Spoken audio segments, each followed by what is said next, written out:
Hi, my name is Devin Larson, and today I'll be talking about the type of equipment you'll need to record voiceover at home.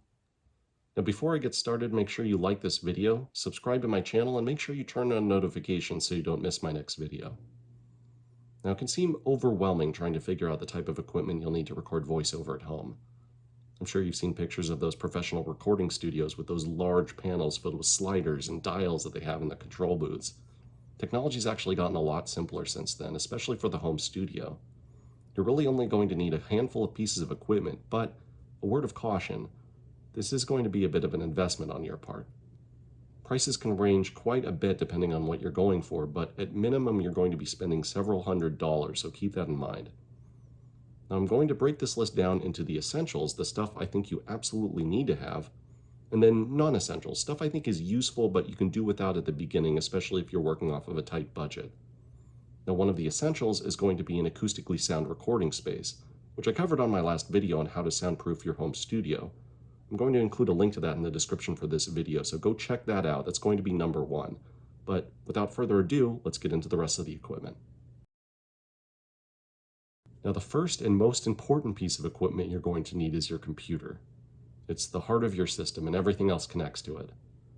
Now you can go Mac or PC. I'm going to be discussing PC specs because that's what I'm most familiar with.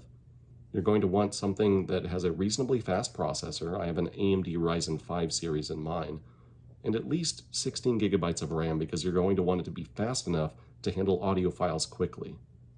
You're also going to want to look at something with a quiet case, depending on whether or not you have the computer in the same room as where you're recording, because you don't want the fan noise to be picked up on the recording. You don't really need to worry about a graphics card or anything else like that.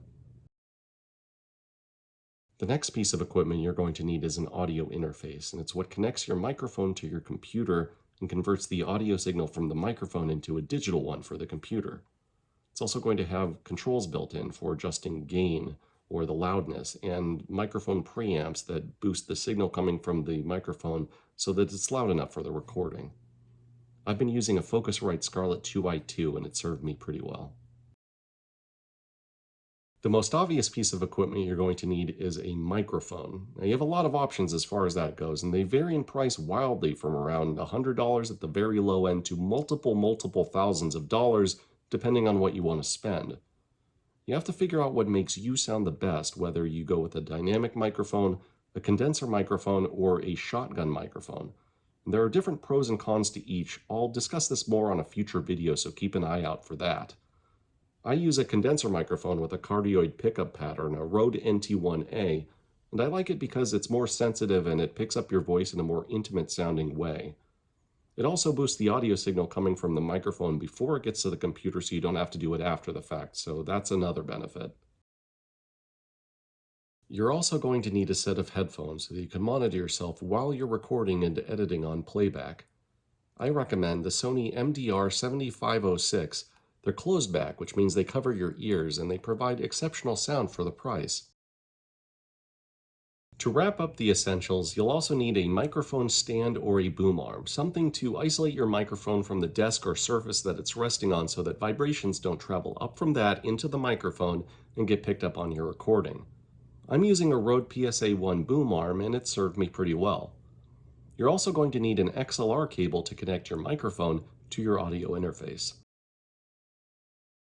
As for the non-essentials, you'll want to look into getting a set of studio monitors. These are professional speakers.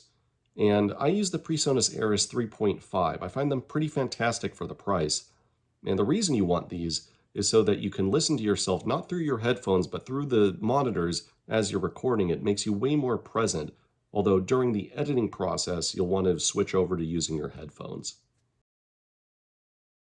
Another non-essential you'll want to consider is getting yourself a music stand, and this is to hold up a printed copy or an iPad to eye level so that you don't have to be looking around to grab your next line as you're recording. The final bit of equipment you're going to want to consider is a pop filter. This is a circular piece of either fabric or metal mesh that comes between you and the microphone and prevents explosive puffs of air, usually caused by P's or B's, which are called plosives, from hitting the mic. This gets picked up on the recording, it sounds bad, it's not particularly great for the health of the mic either. The reason I've listed this as a non-essential is because with proper mic technique, you don't actually need it. If you're not facing directly at the mic, the puffs of air should miss it entirely, but pop filters aren't really that expensive. If you have a spare 20 bucks, I'd say go for it. And that's all the equipment you're going to need. I realize it's a little bit of an investment, as I said before, but it's an investment you're making up front that should pay off down the line. The biggest chunk of change in there is going to be your PC, followed by your microphone. Everything else is going to be less expensive.